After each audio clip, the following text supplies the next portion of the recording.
Why do Canadians speak French? Well, to answer that, we've got to go back nearly 500 years, before Canada was Canada. It all started with a dream of empire.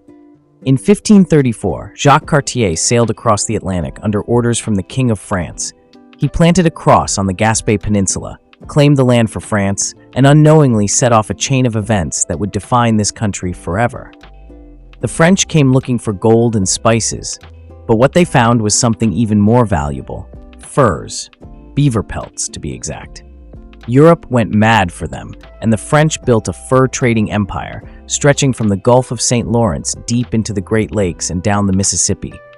They called it New France. From Quebec City and Montreal to tiny outposts along the rivers, the French didn't just trade, they settled. They built homes, raised families, and carved out communities that survived brutal winters, wars, and isolation. By the early 1700s, French was the dominant European language across vast swaths of North America. Then came the British. It was 1759, and the fate of an entire continent hung in the balance. On the cliffs above the St. Lawrence River, just outside Quebec City, two empires met in a battle that would change the course of North American history. The Plains of Abraham erupted in smoke and chaos, musket fire cracking through the morning air, cannonballs thundering against the fortress walls. On one side stood General James Wolfe and his British redcoats, hardened, disciplined, and determined to end French rule in North America once and for all. On the other was the Marquis de Montcalm, leading the defenders of New France, farmers, soldiers, and indigenous allies fighting desperately for their homeland. The battle was fierce but brief, barely 15 minutes long. When the smoke cleared, both Wolfe and Montcalm lay mortally wounded, and the flag of France came down over Quebec. The British had won, and with that victory, centuries of French control over Canada came to an end. A year later, Montreal fell too. The Treaty of Paris in 1763 sealed the deal. France ceded nearly all its North American territory to Britain. Overnight, tens of thousands of French colonists, who called themselves Canadians, found themselves subjects of the British crown. They'd lost their empire, but not their identity. And here's where things get interesting. The British expected the French to assimilate, to abandon their language, their religion, and their way of life. But the Canadians refused. They held fast to their faith, their traditions, and above all, their French tongue. Priests preached in French, farmers bartered in French, children learned their prayers in French. Against all odds, they kept their culture alive under foreign rule. So when we say, France lost, Britain took over, that's only half the story. The other half is what came after, the quiet defiance of a people who refused to disappear. The Quebec Act of 1774 became a landmark moment. Britain, hoping to keep the Canadians loyal as the American Revolution erupted to the south, allowed them to keep their Catholic religion, their French civil law, and their language. That act was one of the first acknowledgments that French Canada wasn't going anywhere. Then came the Loyalists, English-speaking settlers fleeing the newly independent United States. They poured into British North America by the tens of thousands, and suddenly, the balance of power shifted. English Canada grew fast, politically and economically dominant, while French Canada became more isolated, more protective of its culture.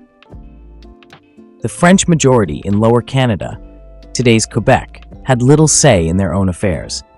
That tension exploded in 1837 and 1838 with the Patriot rebellions, led by Louis-Joseph Papineau, a fight not for independence from Britain, but for self-government and respect. It was crushed. British troops burned villages, hanged rebels, and imposed tighter control. But the spirit of resistance lingered. In 1840, London passed the Act of Union, merging Upper and Lower Canada into one province, an intentional move to dilute French influence. The new province of Canada gave English and French equal representation in Parliament, but English speakers outnumbered French 2-1. The hope was that French Canadians would eventually vanish into the English-speaking majority. But again, they refused. Through the mid-1800s, French identity took on a new, almost spiritual form. The Catholic Church became the guardian of language and culture. Priests ran schools, hospitals, and communities, preaching the virtues of family, faith, and obedience. Survival, became the national mission: to remain French, to remain Catholic, to remain distinct in an Anglo world. When Confederation arrived in 1867, Quebec joined as one of the founding provinces. French and English were supposed to share power in the new Dominion of Canada, but the old tensions never went away. French was recognized in Parliament and Quebec's provincial government, yet across the rest of the country, discrimination was rampant. In Manitoba, French language rights were stripped away in the 1890s. In Ontario, the government imposed Regulation 17 in 1912, banning French as a language of instruction beyond the first few years of school. French children were punished for speaking their mother tongue. Across Canada, the message was clear: French was tolerated, but not welcomed. Then came the World Wars. In both 1917 and 1944, French Canadians rebelled against conscription, the forced military draft that sent soldiers to fight overseas. They saw it as another English demand imposed on a French minority.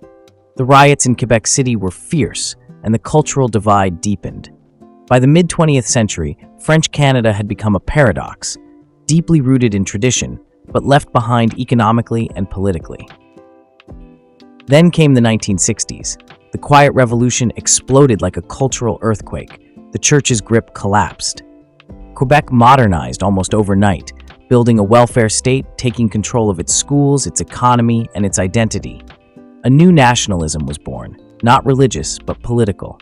The old dream of survivance evolved into something more assertive: self-determination. By the time Pierre Trudeau entered the scene, Quebec was no longer content to be a silent partner. The province demanded recognition as a nation within a nation, or for some, a nation on its own. Trudeau's bilingual vision wasn't just policy, it was a direct response to that centuries-long struggle between survival and sovereignty. It would not become official Canadian law until the Official Languages Act of 1969, championed by none other than Prime Minister Pierre Elliott Trudeau, a man who believed that Canada's identity wasn't built on sameness, but on duality. Two languages, two cultures, sharing one country. The Quiet Revolution had shaken Quebec to its core. Centuries of religious control were fading, and a new, assertive French-Canadian nationalism was on the rise. Many Quebecers were tired of being treated as second-class citizens in their own country. They wanted recognition, equality, and respect for the French language. Trudeau, a brilliant and polarizing thinker from Montreal, saw the writing on the wall. He knew Canada couldn't survive if one half of the nation felt perpetually silenced. His answer wasn't to separate, but to unite through bilingualism. He argued that both English and French were fundamental to the Canadian story, and that every citizen should have the right to live and work in the language of their choice.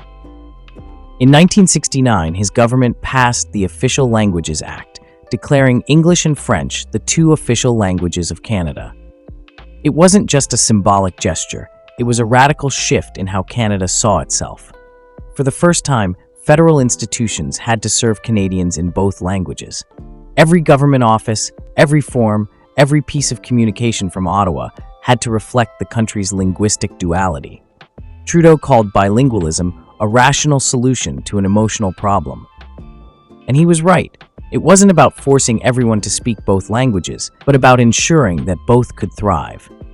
It gave French Canadians a sense of belonging in a country that had once tried to erase them. It turned a history of conquest into a story of coexistence. Of course, not everyone was thrilled. Many English Canadians saw it as unnecessary, even elitist. Some Quebec nationalists dismissed it as too little, too late, a band-aid on centuries of inequality. And then, boom, 1970, the October Crisis. Centuries of tension erupt. A militant separatist group, the FLQ, kidnaps two public officials, demanding independence for Quebec. Ottawa responds with the War Measures Act. Soldiers in the streets of Montreal, mass arrests, civil liberties suspended. It's the closest Canada had ever come to tearing itself in half. But Trudeau didn't back down. To him, bilingualism was the key to holding the country together, especially as separatist movements gained strength in Quebec. Through the 1970s and 1980s, Quebec nationalism surged, fueled by the belief that French culture could only truly flourish in a country of its own. The Parti Québécois, led by René Lévesque, rose to power with a promise to make Quebec independent. In 1980, the first referendum on sovereignty asked Quebecers if they wanted to negotiate their own future outside of Canada. Trudeau, still Prime Minister, fought back with passion and conviction, urging Quebec to stay, a vision of a united, bilingual Canada held together by shared purpose, not divided by language. The separatists lost that first vote, but the dream of independence didn't die. It roared back 15 years later, stronger than ever. In 1995, Quebec held its second referendum. The campaign tore at the fabric of the nation. Families divided, friendships strained, the air electric with tension. When the ballots were counted, the results stunned the world. 50.58% voted no, 49.42% voted yes. A margin of just over 50,000 votes kept Canada intact, one of the closest calls in modern history. And yet, despite all the turmoil, despite the near breakups and centuries of cultural struggle, the French language endured. It's the heartbeat of Quebec, the soul of Acadia, and the voice of millions of Canadians who still live and dream in French from coast to coast. It's written into every federal law, printed on every dollar, and stitched into the very idea of what it means to be Canadian. Today, around 8 million Canadians speak French as their first language. You'll hear it in Montreal cafes, in the fishing villages of New Brunswick, and even in the schoolyards of Northern Ontario and Manitoba. It's the rhythm of Quebec City's cobblestone streets, the defiant echo of a people who refuse to fade.